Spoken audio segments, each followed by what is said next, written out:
Hey guys, today I'm going to give you an introduction on how to solve systems of equations. By the end of this lesson, you'll be able to answer these questions. You'll know what a system is, what a solution to a system means, how many solutions a system can have, and then 3 ways to solve systems. So go ahead and get out your binder, turn to the math section, and let's get ready to take some notes.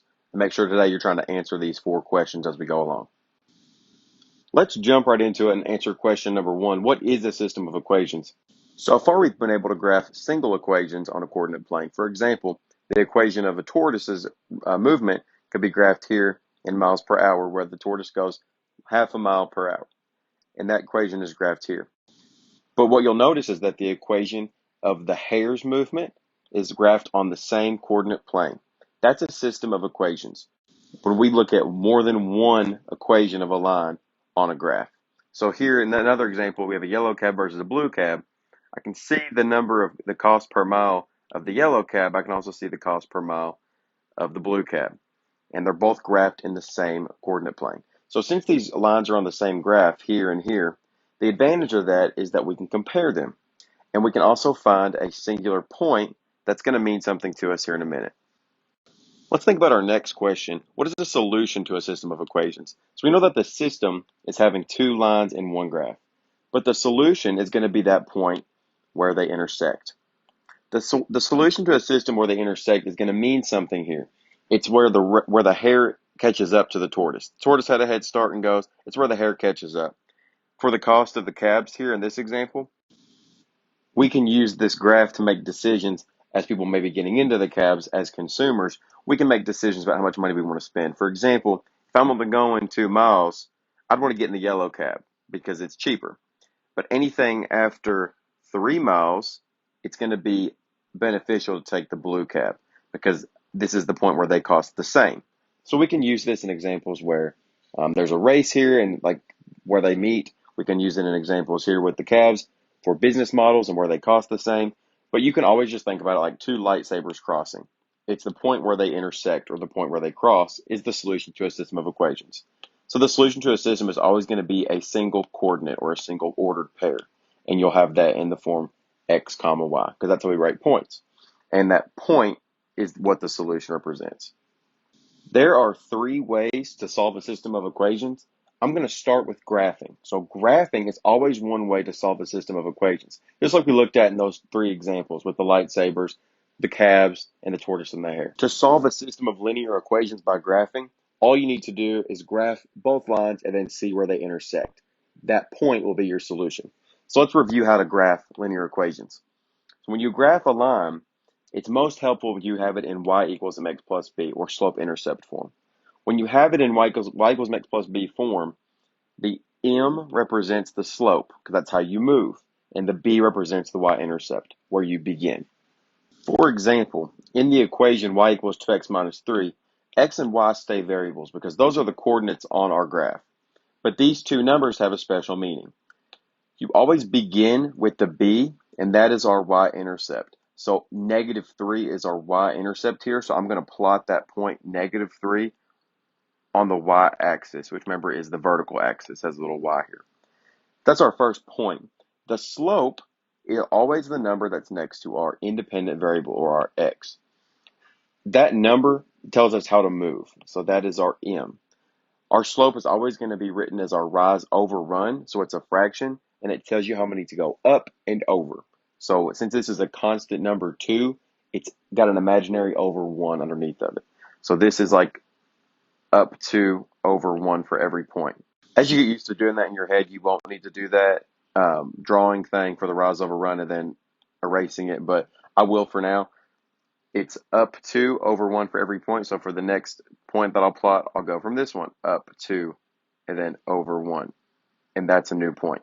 And then again, I want to erase that because the only points that I have are here, here, and here. And then you can connect those points once you have enough of them. And that's how we create lines. So this is a rough sketch of the line of y equals 2x minus 3. You always begin at the b, which is -3, and then I move with the slope up to over 1. So this is how I have one line graphed. Here's a verbal description of what I just did. You always want to start by plotting the y-intercept or the b, and then use the slope to follow the rise over run and plot the rest of your points. So this leads me back into systems of equations. Solutions to linear equations include any points located on the graph line. So the one solution to the system is going to be where the lines intersect. Let me show you an example. Say that I've got a second line here, and this line is going to be written in green, so I'm going to draw it in green. I'm going to graph this line the same way that I graphed this line here. I'm going to graph it in the same coordinate plane. So now there's two lines happening at the same time. They have the same x and y variables. So there's going to be one solution here where they're going to intersect. Let me show you how I can find that. One, I just want to do the exact same thing I did with the first line. I want to begin by graphing this line, and I want to begin with the b. So I always want to start with that plus number. So that plus or minus in this case, and this plus 1 is going to be our y-intercept. That's where we begin. Then I want to move with the slope, and the slope is always going to be represented by the number next to our x. So 2/3 is the slope here. So I'm going to go up 2 over 3. So I went up 2 and over 3 to plot my next point. And it just so happens that that point is on the other line.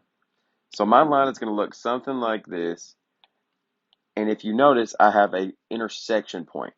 That point where they intersect is our solution. And the solution is always going to be an ordered pair. So in this case, the solution is an x comma y. It's the point where they intersect. So it's at 3 comma 3 because I went over 3 and up 3 to get to it. So 3 comma 3 is the ordered pair where these two lines intersect. Let's take this one step further and just connect it back to the algebra of this. It says, additionally, an ordered pair is a solution to an equation if when its values are substituted into the equation, it makes the equation true. Let's see what this means. So that sounded like a very fancy, confusing math way to put this, but let's just take it down and make it very simple for you. This coordinate here is our solution. It's an x, y coordinate because that's how we write coordinates. Remember, it's alphabetical. X comes before y. You also think x before y, walk before you fly. So this is our x and this is our y. It just so happens that in these equations, I also have x and y coordinates. And what I was saying is that all the x and y's are all the points on the line. But this one x and y point where they intersect will make the equation true. Let me show you that by substituting and evaluating. AKA, when I see an x, I'm going to put in 3. When I see the y, I'm going to put in 3. So I'm going to rewrite the first equation. Instead of y, I'm going to write 3 equals, I'm going to keep the 2. And instead of writing an x, I'm going to just substitute in the x here, 3. This is just a way that you can evaluate an equation at a point. So this is the equation of a line. And what I want to do is go ahead and just solve it out on the right. What I can do. So 2 times 3 is 6. 6 minus 3 is 3. Since 3 equals 3, that works. In the second equation, I'm going to do the same thing. I'm going to put in that same point. If it's a solution, it should make it true. So instead of a y, I'm going to write a 3 equals, carry down the 2/3. And then again, instead of the x, I'm going to use the x that I just found when I solved this. So I'm going to put in a 3 and then keep the plus 1. Now let me solve this. 3 times 2/3 is 3 times 2 divided by 6. You can just type that in your calculator and it'll give you 2. 2 plus 1 is 3. So 3 equals 3. I did the same thing and got the same thing. Since it works for both of these, 3 is a solution to the equation. Now that strategy is just going to be a way for you to prove that a coordinate is the solution to a system. It's also going to be a way for you to check, and it's going to make more sense later on when we do substitution. So just keep that in mind for now. The most important thing you know about graphing linear equations is that if you have them both written in slope-intercept form, you just graph them both in the same coordinate plane and see where they intersect. So here's some practice for us to try. I want you to look at this by yourself, do what you can do, and then press play when you're ready for me to go over it with you. Okay, so hopefully by now you just looked at it by yourself. I'm going to use 3 different color lines here since I'm given 3 different equations. I've got these 3 equations here. I'm going to use green, blue, and red to graph these equations. Let's start with the green equation. It says graph y equals 1/2 x. This is a proportional relationship because it doesn't have a y-intercept, which means that it's beginning at 0. So it's proportional. So I go up 1 and over 2 starting at the origin. Up 1 over 2, up 1 over 2. And I just keep doing that. Remember, if I'm going up and over that same way, I can go down and over the same exact way. So down 1 over 2, down 1 over 2. So my graph looks something like this. And it said to label it line A, so I'll just put a little A next to it. Now let's look at the graph of this line. This line is going to be blue, and it says y equals negative x plus 3. So I always want to start by identifying my y-intercept, or where I begin, and that's at 3. So I put my first point at the 3. There's a negative next to the x, and there's only one x there. So the slope here is a negative 1, or negative 1 over 1. So from this point, I'm going to go down 1 over 1. I'm going to have a negative slope, so I want to make sure that my points make it so that if I put my dirt bike on this line, it'd be going downhill. So down 1 over 1, and my graph will look something like this. And I labeled it line B because that is what it told me to do. And this is my blue line. Already I can tell you that there's going to be a solution to the system here at 2, 1. That's already a solution to the green and the blue line. Remember, the solution is where the two lines intersect. And when I have two lines in the same coordinate plane, that's a system. But just for the sake here of this example, we're going to graph this third line. This third line is going to be the red line, and I'm going to have the graph at y equals negative 3. Remember, when you have a graph of y equals negative 3, there's no x. That means that the number next to x is 0. So this is a zero slope equation. That means it's going to look like a horizontal line. It's just going to be flat the whole way across, and put my dirt bike on it, it would be a solid flat line. Since it's y equals negative 3, I'm going to put my first point there, and it means it's negative 3 the whole time. So no matter where I am on my line, it's at negative 3 on the y-axis. So it'll look something like this. And I labeled it C because it told me to. So a system is usually going to be two equations, but here there's three of them. And what it's asking you is 6, 3 a solution to the equation in A? Remember, a solution is just a point. And since it's asking only about equation A, it's only asking you if 6, 3 is a point on the A line. So on the green line, does it go to the point 6, 3? Yeah, I can see that that is a point on that one line. Remember, a solution to a system is going to be where the two lines intersect. But if it's a solution to just one equation, it's just saying, is that a point on the line? You can easily look at it and say yes. Just to double check, I can also plug that in. So the equation of the green line is y equals 1/2 x. But instead of using a x and a y, I can use these coordinates that I'm given. Instead of typing in y or writing in y, I could write in 3. And instead of writing in x, I could write in 6, since those were the points that were given to me. Since half of 6 is 3, this equation is true. That solution makes sense with this line. Let's look at number 5 here, and this is another example. It says, is 10, negative 7 a solution on the B line? This is where plugging in the numbers into the equations make a little more sense, because that's not shown here on the graph. So what I want to do here is go ahead and copy down. I have y equals negative x plus 3 is the equation of the line. And to check and see if a point is a solution to that one line, I'm going to just plug in that point onto the line. This is the same thing we would do if we had a function. So with a linear function, you can do the same thing. So I plug in negative 7 in for the y. I'm going to bring down the negative because the negative is in the equation. And then instead of an x, I'm going to use the x point that matches with that y, which is 10. And then I'm going to bring down that plus 3. Negative 10 plus 3 is negative 7. So since negative 7 equals negative 7, that's true. That is a point on that line, or a solution to that line.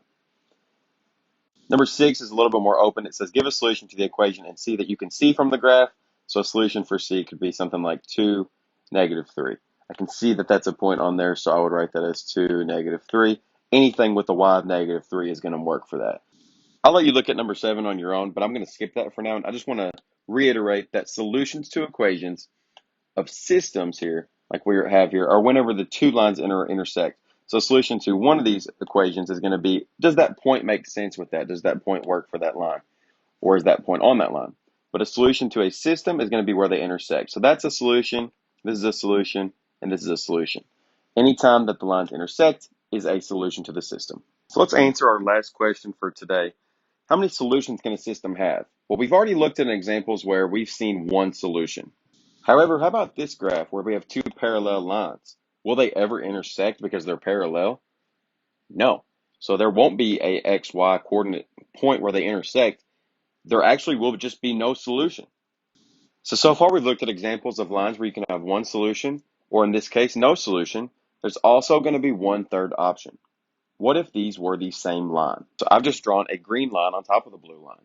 There are two different lines. There's a green line and a blue line, but they're touching the exact same points, and they touch every point all the way forever the same. That means that there's an infinite number of solutions. On every point, they're going to intersect. So there's an infinite number of solutions option as well. So these are the three options for how many solutions a system can have. It can either have one solution, no solution, or infinitely many solutions. All right, guys, that's it. If you made it to the end of this video, please comment who you think would win in a race, me or this tortoise. Today, we had an introduction to the systems of equations unit, and so now you should be able to answer these questions, and I'll go over them really quickly. A system is just two equations that are in the same coordinate plane. A solution to the system is the point where they intersect. You can have three different options for solutions. You can have no solution, infinitely many solutions, or just one solution, which is always going to be a coordinate. You can also realize that there are three ways to solve systems, even though I've only given you an introduction to one way, which is through graphing. And we'll cover that more later on this week. So now you should go back to the calendar and complete any of your assignments you have left for the day. Let me know if you have any questions. Bye.